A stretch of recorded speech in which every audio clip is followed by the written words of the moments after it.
Right.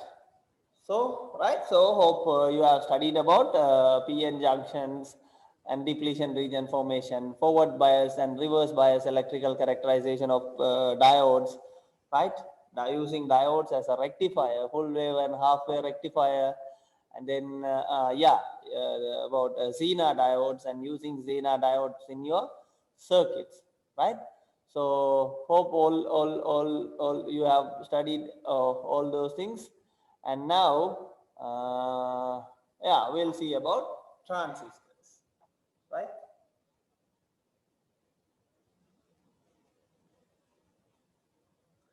Right, there are two types of transistor mainly, right? There are many types of transistor, but in this chapter we are going to see about bipolar junction transistors, which is okay, bipolar junction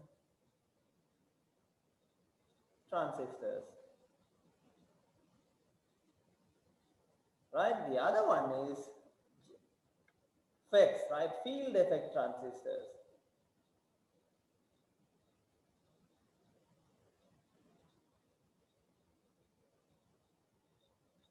right? This is BJT and this is FETs, FET, right? So we are going to see about these two transistors in detail, right? So bipolar junction, okay, I'll explain you later, right? Why we are calling it as bipolar junction transistor and why we call this as field effect transistor, right? So the first one, we'll see what is a BJT, right? Okay, before going into that, transistor is a three-terminal device, right? So earlier you have seen about PN junctions, am I right? You have already studied about PN junctions, right? PN junction is nothing but a piece of semiconductor which one side is P-type and the other one is N-type.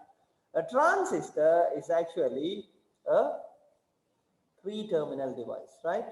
Which has N, P, N, right? There's a three terminals where a type of semiconductor is sandwiched between the other two types, right? So we have two types of semiconductors.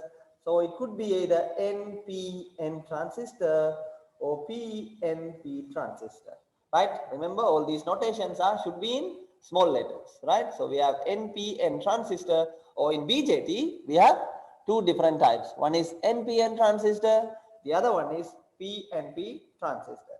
So NPN means you have three layers.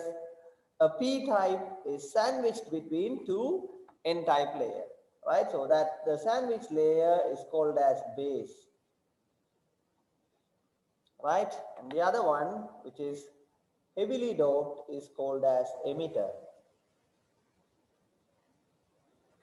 The other one is called as collector. Can you see the writings? Is the letter clear? Is my writing clear to you?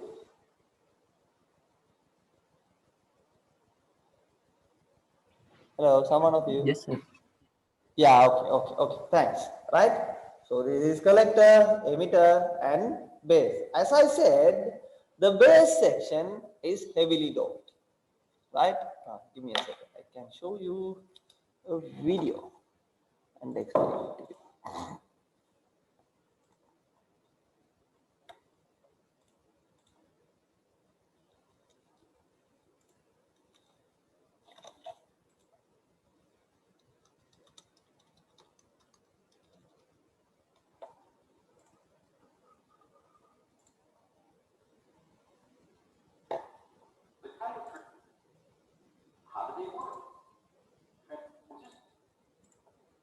Right. Give me a second. Right. You can see the tube, right? This is from Learn Engineering side, right? You can see the video, right? So yeah, it's about transistors.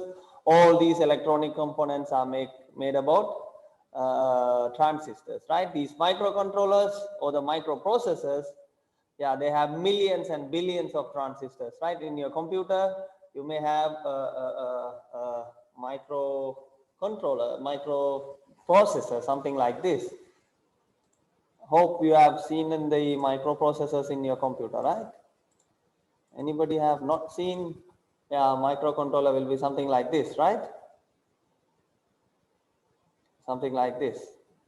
This is the microcontroller in your chip, right? So I would say it's in my palm, right? It's in my palm. 2.5 centimeter into 2.5 centimeter. Yeah, less than that, maybe 3 into 3, right? This have millions of transistors inside it, right? This chip have about millions of transistors inside it, right? So these are the terminals, right? Each pad, each gold color pad is the pins where you can get the electrical connections out of it, right? And then this container, this metal container, right? There is a metal packing.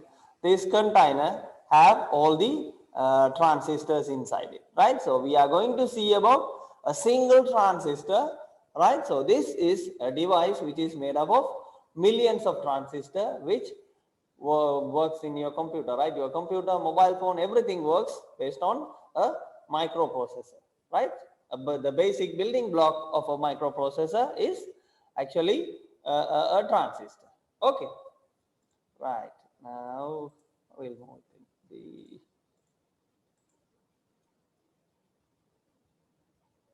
Can you see the screen? Yes, Yeah, sir. yeah, okay. If you cannot see, just text me, right? In the chat. Okay, right. So it's about. No, it's about it. Yeah, it's about p-n junction. You have already seen about this one, right? P-type and n-type semiconductors, right?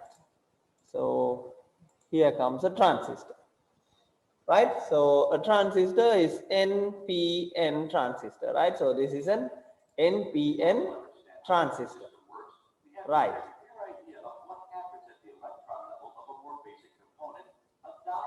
Right.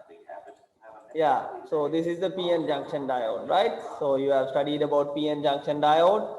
When it is connected in reverse bias, there will be a depletion region and the electric conduction will not be there.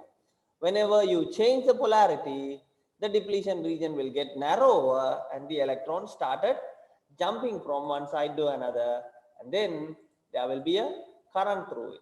Am I right?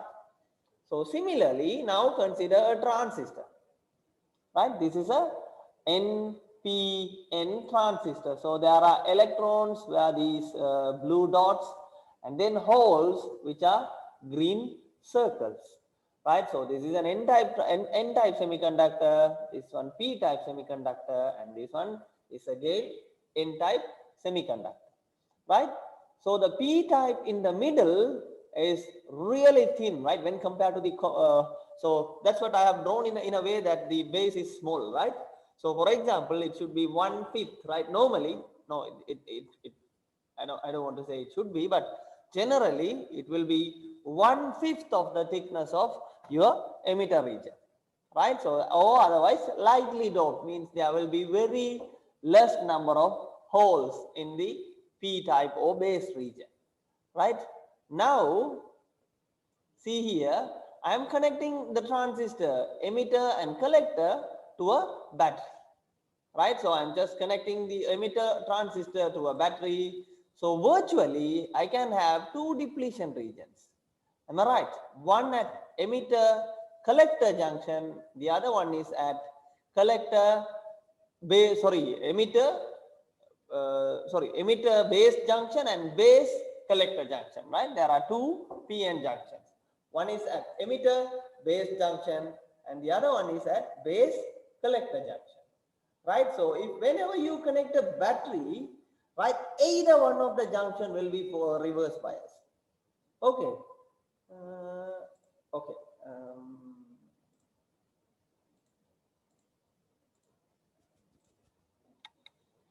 Right. For example, see here, I could say that this is PN, right? So I can draw this as a diode, something like this. Am I right? Again, look at this one. This is PN. I can draw this one, another diode. Right? So these are connected in the middle. Right? So I could say a simple transistor can be represented by two PN junction diodes. Right? This is on this way and the other one is at the other way around, right? So whenever I am applying a voltage across these 2 points, which means between emitter and collector, right? If I put plus and minus here, this transistor will be forward bias, but this will be connected in reverse. If I change the polarity the other way around, right? This one will be in reverse bias and this one will be in forward bias. So whatever the polarity of the battery I am connecting it, right? Either one of the junction will be reverse bias. Am I right? Any one of the junction will be connected in reverse bias, and then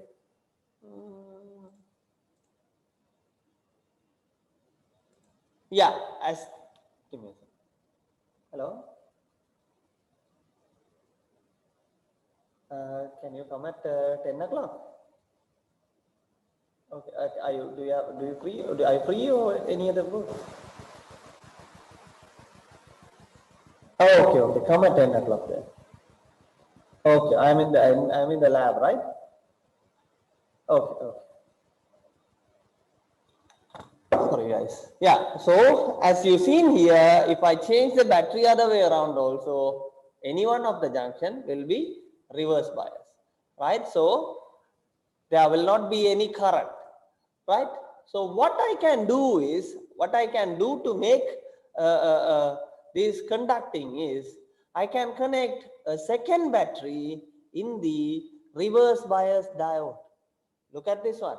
I can connect a second battery in the reverse bias to make this diode as a forward bias one, right? So I have one battery, two battery, see here, right? So now consider this PN junction diode. Yes, this area, right? This is just a PN junction, and then plus is connected to P, minus is connected to N. So this PN junction is connected in forward bias. So obviously N type, the electrons started moving from N to P, right? So look at here, the electrons will move from P, and then some of them, right? So there will be a huge number of electrons will be moving from here to there, right? A lot of numbers, because emitter junction is heavily doped, right? So there will be thousands of electrons. They will be moving towards the base, but the base region is slightly doped. It is not heavily doped. So the number of holes in base region is much smaller, right? So only a part of the electrons will recombine with the holes and then collected to the base current, right? So only a few electrons, see here 1, 2, 3, 4, 5, right? So those things will be collected and then they will form a base current. But as I said earlier, thousands of electrons will be moving from here to there. Only a part of this will form the base current. The remaining electrons will be accumulating in the base and started tunneling towards the other junction, right? So this junction will be already connected here, right, which is positive, and then they will be forming a current here, right? So these electrons, a part of this will go here, the major part of the electrons will be moving here, right? So whenever we are connecting a battery, see here, there will be a small current at base, but you will have a large or bright current at across collector, right? So this is how a simple transistor works, right? Right. So okay, yeah, we can see this one, I think.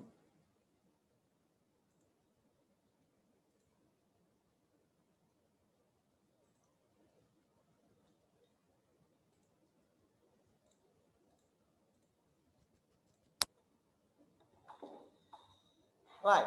So as I said earlier, if I connect it here and then NPN, right? So there will be a diode here, diode there. So that and then of course we know what is the working principle of a transistor. And then, as I said earlier, we have two different type of transistor. The symbol of a transistor is something like this, right? This is the base, right? Your base, and the line with the arrow mark is your emitter, right? The line with the arrow mark is your emitter, and the other line is collector, right? The other line is collector. Okay, so now you have the arrow mark, and this arrow mark shows the direction of the diode, right? If this arrow mark shows something like this, right? So base emitter, you may assume that you have something like this, right? So this should be P and this should be N. Am I right? So this is a NPN transistor, right? This is an NPN transistor, right? Other way around, we can note a PNP transistor, something like this, right? So this is your emitter, this is your base. Can you see my handwriting? I think I am started writing very small letters, right? So I could say that there is a diode something like this, right, which is your emitter base, right? So this is P, N, so the other one must be P. So this is a PNP transistor, right? So this is the symbol of a NPN transistor. This one is for PNP transistor, right? In some books, you may have that external circuit as well, right? So something like this, right? Something like this. There are several notations, right? Either you can use a simple arrow with symbol with an arrow mark, or you can use with a circle as well, right? It's your wish, right? So yeah, so that's the basic about the transistors. And now let's see about the characteristics of a transistor.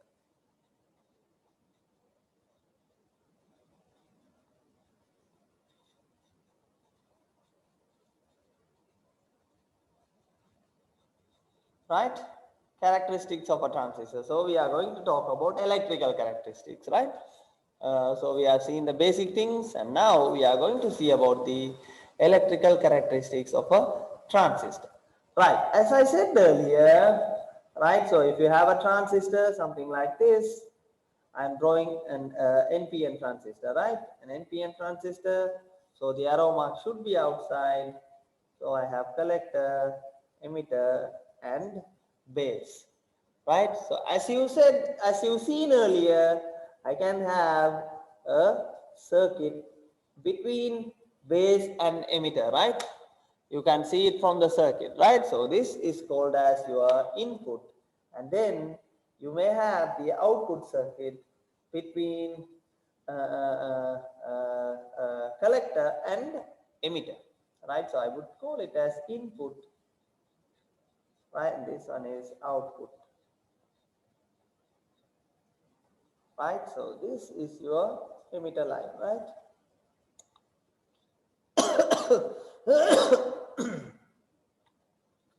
So always there will be a current which is IB. I can mark it as IB, right? Base current, right? So in input side, I have a current of IB, and then I have a voltage of, right, which is base and emitter. Am I right?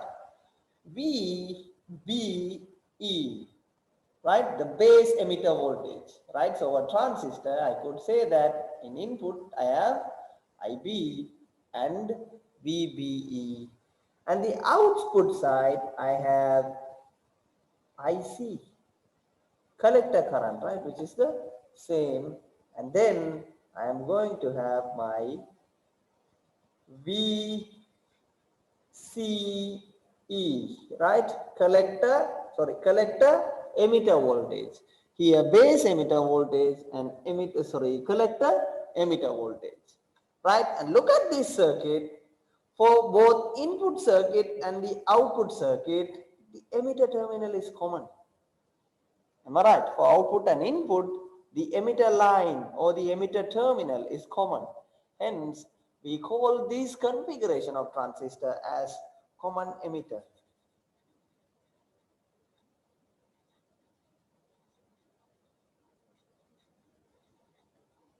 right? This configuration as common emitter configuration, right? So under common emitter configuration, we have a current of IB and IC. So how can I write IE using Kirchhoff's law, Kirchhoff's current law? What will be my IE? IE will be simply, right? So this is coming here, this one is here, and those two will be drained towards the emitter. So I can write it as IB plus IC. Clear? IE will be IB plus IC, right? So this is my input and this is my output. So as I said earlier, we have input current and input voltage, which is IB and VBE, output current and output voltage, which is IC and VCE, right? So we can approach the characteristic of a transistor under three different conditions, right? One is the input characteristics,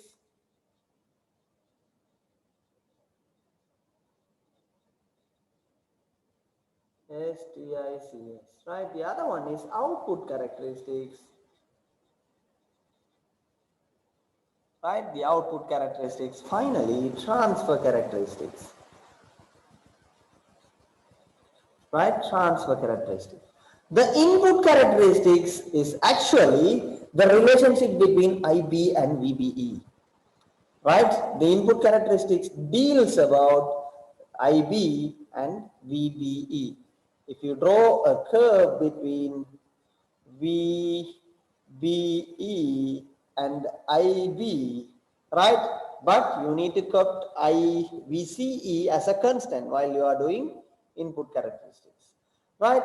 Similarly, output characteristics is the relationship between IC and VCE, right? The output characteristics deal about output current and output voltage, right? The transfer characteristic is actually deals with the variation of IB versus IC, right? Or I would say how IC, if I draw a graph between IB and IC, then that will give my transfer characteristic, right? So you can easily understand if it is input characteristic, that should deals with the input current and input voltage, right? If it is output characteristics, that should deals with the output current and output voltage. Transfer characteristics means input current versus output current, right? It just transfer across the input and output, right? So yeah, that's all about the basics. And of course, there is a basic rule which says IC equals beta into IP, right? Beta is the gain, right? Beta is the linear gain. It's a constant, right? So which means okay, we'll see while when we are considering the when we are looking at the characteristic curve of a transistor, I'll explain it in detail, right? So I could write my IE equals IB plus beta IB. Am I right? So I could write it as 1 plus beta into IB. Am I right? So beta is actually a bigger value, right? Beta could be about 320, 100, about more than 100, right? So I could say that if beta is much higher than 1, I can write it as IE is equal to beta times IB, right? So if beta is much higher than 1, I can approximately write that IE equals beta into IB. So I can write it as IE approximately equal to IC whenever it is needed for solving a problem, right? Whenever you need it for solving a problem, right? Okay, now let's see how we can measure the transfer characteristics, input characteristics, output characteristics, and transfer characteristics, right? So as I said earlier, the first thing, no, you have done any, you haven't, you doing any practicals? No.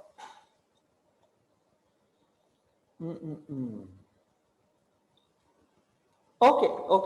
Let's see.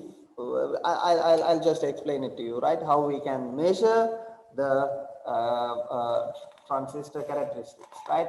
As I said earlier, to measure the characteristic of a transistor, what are the things we need to measure? One is IB, VBE, IC, and VCE. And as I seen in this equation, look at here, IC is beta into IB, where beta is a bigger value, right? Beta could be about more than 200. So my IC should be a big current and IB will be a very small current. So, okay, let's see how we can experimentally measure or how we can experimentally characterize the transistor, right? How we can do the electrical characterization of a transistor.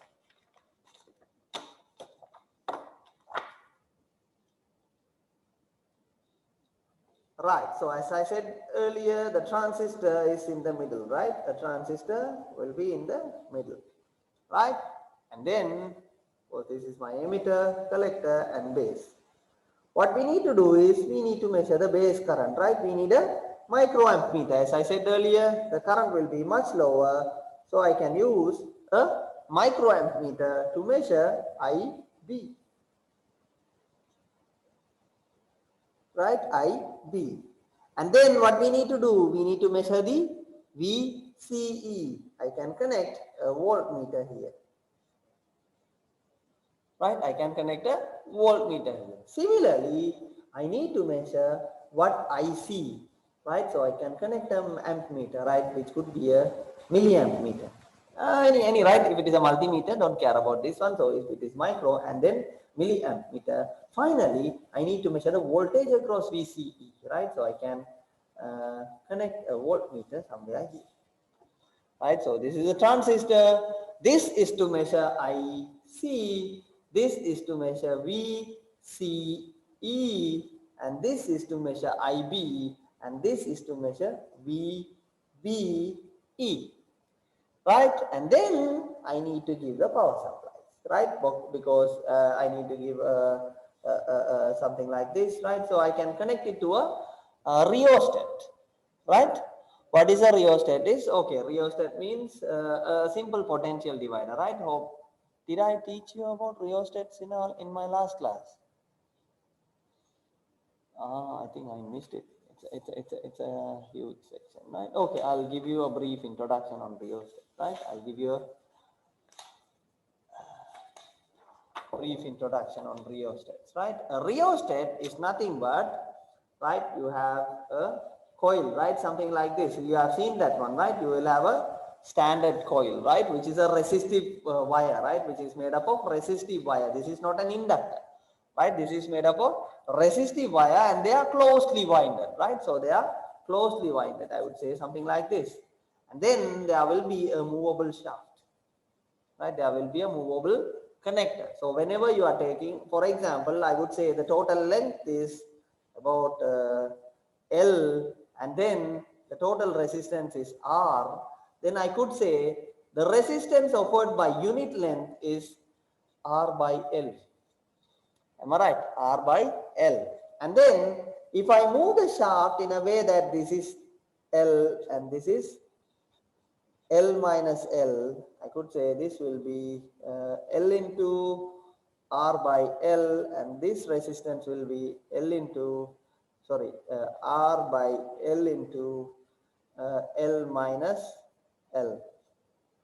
Clear, right? Which means by changing this one, I can change the potential. For example, if I connect about 5 voltage to right, this is the circuit diagram of sorry, a circuit symbol of a rheostat, right? And then I am connecting it to ground, right? I am connecting it to ground or the minus terminal of the 5. Okay, let me take it as a battery, right? Let me take it as a battery, and then I have that movable shaft, something like this, right? Right. For example, if this is 5 and that 5 is uniformly distributed along this cable, along this wire, right? The resistive component. Just assume that if I have this shaft at this point, right, which means I am touching the zero voltage, right? I am just connecting it the zero voltage. So the voltage across these 2 points you can get is 0 voltage, right? I am just moving upwards, so the voltage started increasing, right? And then just assume when you have the shaft at the topmost corner, right, the whole 5 voltage going to be across the resistance. So it will go and 5, it go up to 5 voltages, right? So you can change the voltage between the supply voltage, right, from 0 to supply voltage. If you increase it to 10, you can go move from 0 to 10. No need to adjust the voltage every time, right? By moving the shaft, right, or by moving the rheostat terminal, you can easily adjust the voltage. Right, now I need to have 2 rheostats, right? One to adjust the input voltage and input current, the other one is to adjust the output voltage and output current, right? So this side I need to have a rheostat, right? So I will have this one, and then this will be connected into a battery, right? This will be connected into a battery. So by changing this one, I can change VBE, and hence I can change IB. Okay. Similarly, at this point, I can do another rheostat, right? Something like this.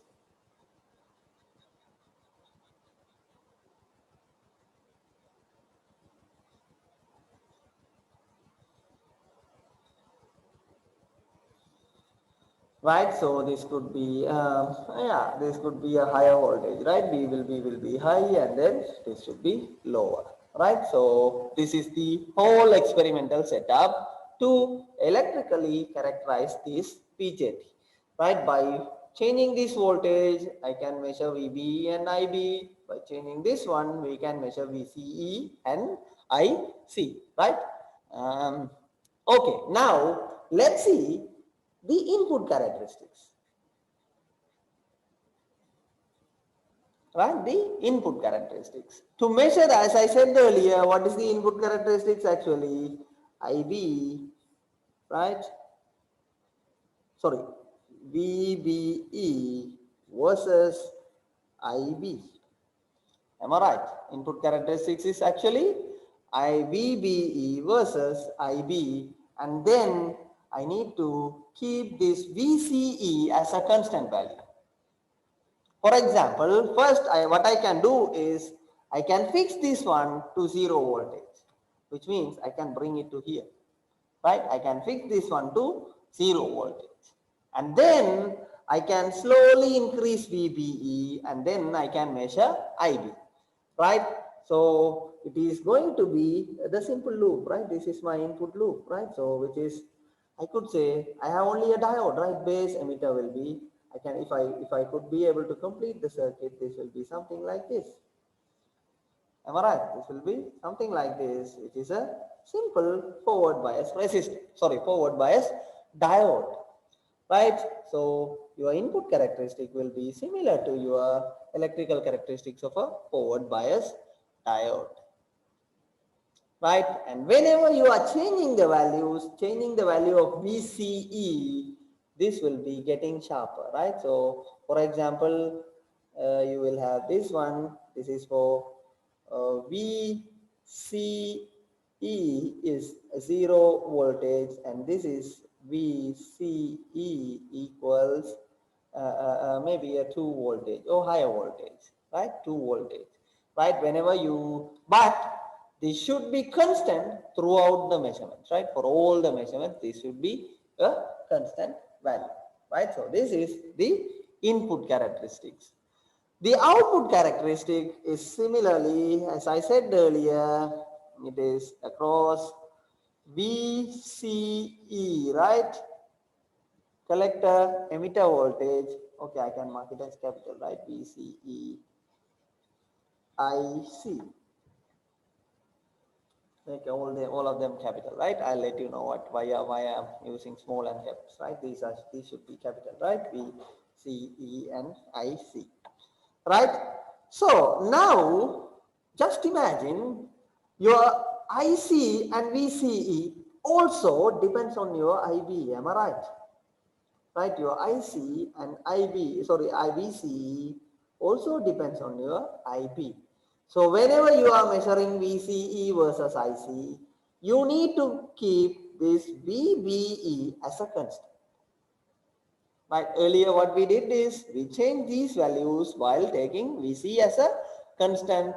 Now we are taking the reading by keeping VCE constant. We are measuring IC, but at the same time I need to keep IB or VBE as a constant. For example, if I keep VBE equal to 0, right? If I keep VBE 0, what about this diode? That diode will be, yeah, in reverse bias, am I right? Plus, minus, any one of the diode will be connected in reverse bias. So I could say that there will be a small a kind of a drift current, right? A diffusion current. This will be much smaller, right? You will have a very small current, right? And then the region below this one is called as the cutoff region, right? The transistor is, I could say the transistor is off, right? And I can write this as IB equal to 0.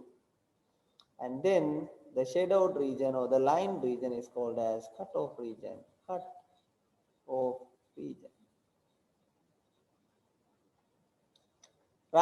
Cutoff region.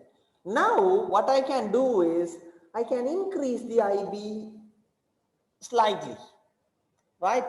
And then I'm going to have a current something like this, and then that will be saturated, right? So, and then I could say that in this region, of course there will be a small increment, right? You can draw something like this and then this one, right? There will be a small increment, but you can say that this is constant, right? At this region only your IC equals beta IB is valid, right? Only in this region, which is called as active region, right? This region is called as active region. And at this region only your IC equals beta IB is valid, but also it is not exactly constant. There will be a small gradient, right? We'll see what causes this gradient later in our classes, right? And now I could say IB equals about 10 microamps, right? And now I am increasing IB further a bit more, right? So this will be increasing, and then I'm having another line.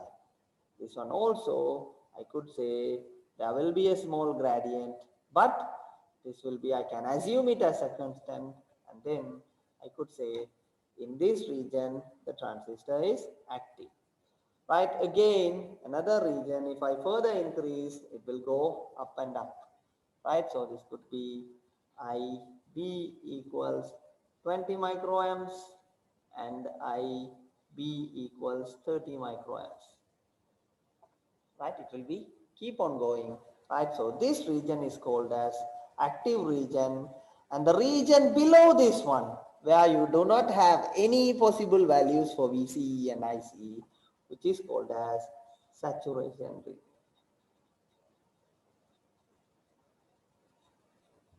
region. Right? You could have studied this one in your A levels in a different terminologies using Tamil or Sinhala, but these are the basics, right? This is cutoff region where less than IB equals 0, and then active region where IC equals beta IB, and saturation region where you have no possible values for IB and IC, right? So that's all about, okay, we'll see about the output characteristics in our next class, right? It's 8:56 now, almost 9 o'clock. So you can move to your applied science, applied mathematics class. Ooh, when you are going to, when we can have our another second class. Is it possible to have a class at 1 o'clock today or maybe after 12?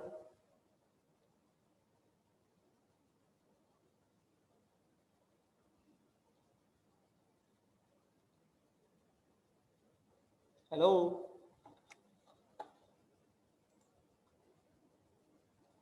Will you put this video to classroom? Definitely, I will add it, but I was a bit busy, right? I am recording. That's what. Oh, sorry, I have to stop recording before. I'm sorry.